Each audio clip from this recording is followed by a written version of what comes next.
মনে করুন আপনাকে একটা কাজ করতে হবে, আপনাকে পর্বত আরোহণ করতে হবে, আর সেই পথের ঢাল আপনাকে একাধিকবার ফেলে দেবে। পাথর আপনাকে একাধিকবার আহত করবে। এই অবস্থায় কি করবেন?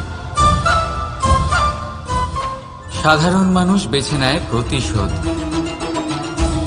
সেই পর্বতকে নষ্ট করে দেওয়ার চিন্তা ভাবনা করে, তার ভিতকে নড়িয়ে দেওয়ার কথা ভাবে সেই মানুষ। কিন্তু তাই জীবনে প্রতিশোধ নয়, পরিবর্তন বাছুন। বদলা নয়, বদল বেছে নিন। আপনার বাধা আপনার বন্ধু হয়ে যাবে। রাধা রাধা। সমস্ত মানুষের জীবন কিছুটা সমান হয়। মানুষ জন্মগ্রহণ করে, তারপর চলতে শেখে, জীবনে এগিয়ে চলে, বার্ধক্য লাভ করে, তারপর সমাপ্ত হয়ে যায়।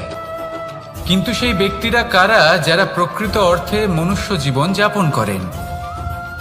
এনারা হলেন সেই ব্যক্তি যারা পড়ে গেলেও আবার উঠে দাঁড়ানোর চেষ্টা করেন, নিজের ভেঙে পড়া অস্তিত্বকে আগলে নিয়ে আবার একটা আকার দেওয়ার চেষ্টা করেন, ভগ্ন আশাকে আবার একটা নতুন দিশা দেন। অসফল হওয়ার পরেও থামেন না, আবার এগোতে থাকেন।